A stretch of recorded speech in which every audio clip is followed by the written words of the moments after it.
But Senator, in fairness, even just the eye test, if you look at what's happening now, if the question would be, if there is this case at the Supreme Court and you're still moving ahead, it's gone, like you said, past second reading into the phase of public hearing, there seems to be a kind of a desperation on the part, for lack of a better term, on the part of the National Assembly to get this done as quickly as possible, even in view of that other case. So how do you assuage the concerns of Nigerians that you're attempting to essentially put a hold on the media? There's no desperation, I can assure you of that.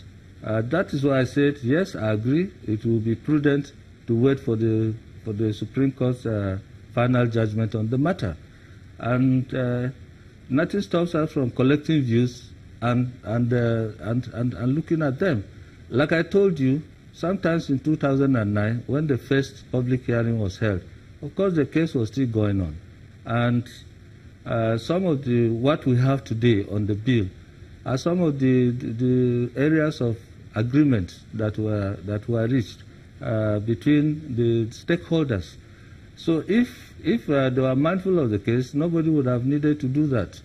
At the end of the day, now, if the Supreme Court rules or upholds the appeal, that means the extant law is gone by the relief they are seeking.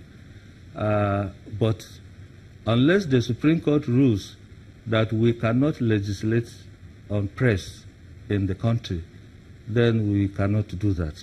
But if the Supreme Court doesn't rule, even if the present appeal is upheld and the extant law is dead, we can make another legislation. Let's get into the nuts and bolts of what you're proposing in this bill. When you look at some of the content of the bill, I've had an opportunity to go through the actual bill. It recalls to the mind the false accusations against public officers, Decree number 4 of 1983, under the former administration of ex-head of state and current president Muhammadu Buhari, which essentially said, look, if you say certain things in the press, we will lock you down, almost regardless of whether it's true or not. Again, in 1993, you had the newspaper registration decree as well of 1993, locking down who could get involved in the media industry. Now, if you look at the content of this bill, we are seeing something similar. We're seeing the registration of journalists, limits placed on that. We're seeing now the kind of restrictions being placed on what journalists should be taught within training academies in the country. What are your thoughts about some of those controversial propositions? First and foremost, you need to look at the object of the bill. What does the Press Council mandate is? What is its mandate? What is it supposed to do? It's not punitive. It is a kind of in-house ombudsman. The extant law practically gives the minister the control of the Press Council.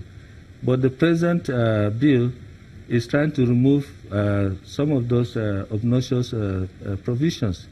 And asking for registration, there is no punitive measures in it.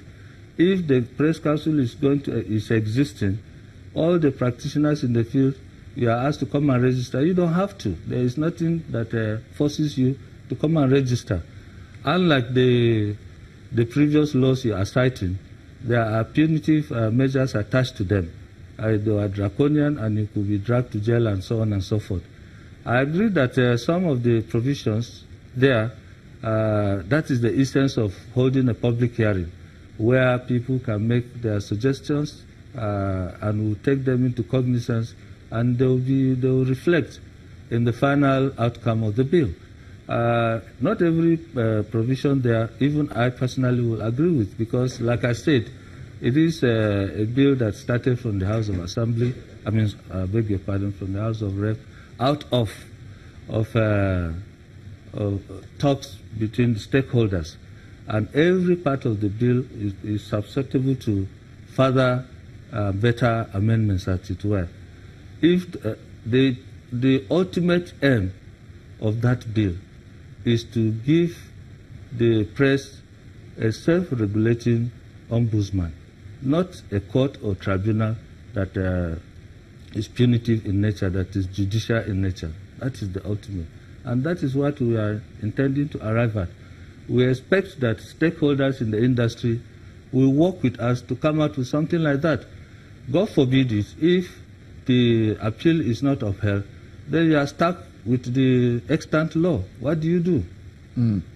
These are some of the critical challenges. I want to get into the technical aspect now. When we talk about training and retraining of media practitioners in the country, within the content of this bill, there are stipulations that would essentially dictate the curricula of what will be taught to upcoming journalists in the country, what should not, telling them what can and cannot be done, etc., etc.